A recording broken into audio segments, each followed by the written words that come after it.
So the toll gators set up in the mountains.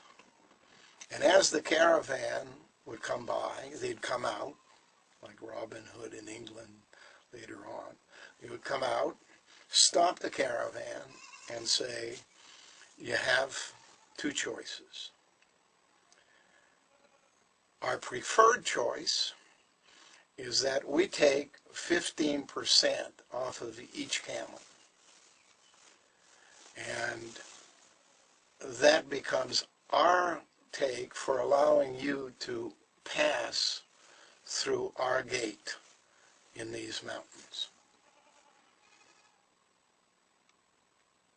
Our second choice is we kill you and we take it all. Now, if we kill you and take it all, we only get this once.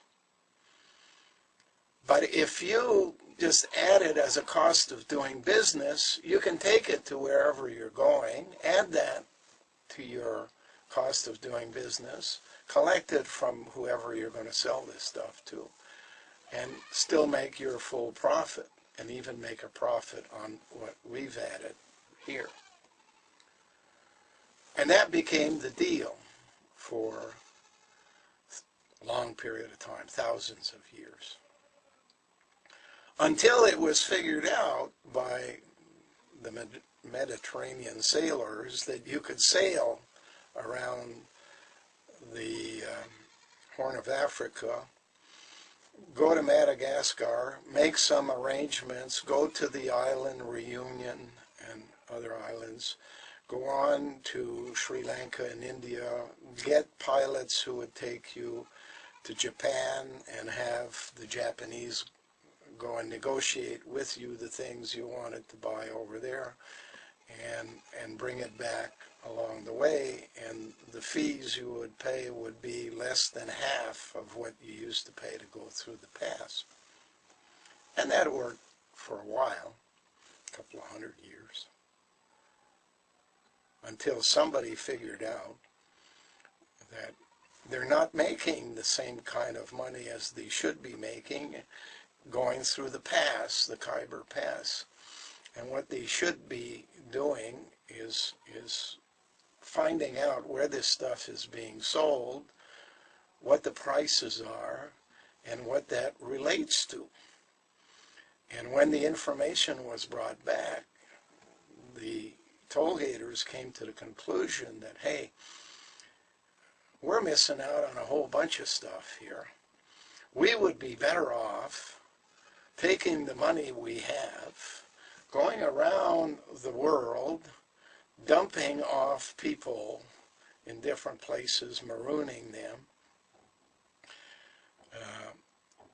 giving them funds to set up a government, giving them funds to set up an army, make this thing a 4 to 6 year project, and from that point begin to collect back fees on the money that was lent, so that we would have in fact created a country based upon a constellation that we determine is important for a certain task or function, and we would be earning money off of everything.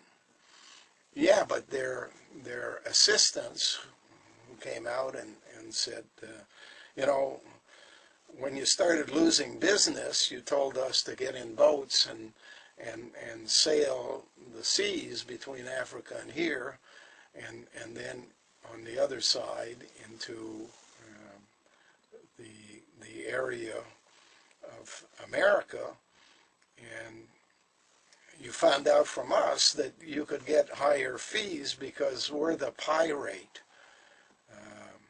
Pi r square means you kind of multiplied significantly the monies that you would be using, and you don't want to go and lose that. No, you don't have to worry. The pirates will be given tasks. You can, instead of working the ocean, you can say you work the river and call yourself banks. You can get involved in the financial industry.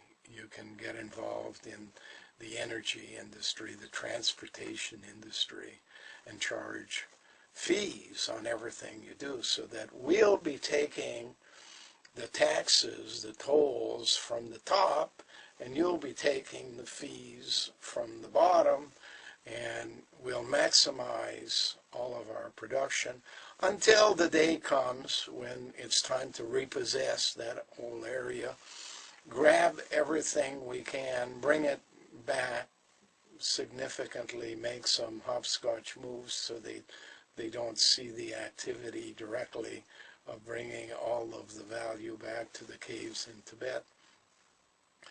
And from there, we will make the moves that will close down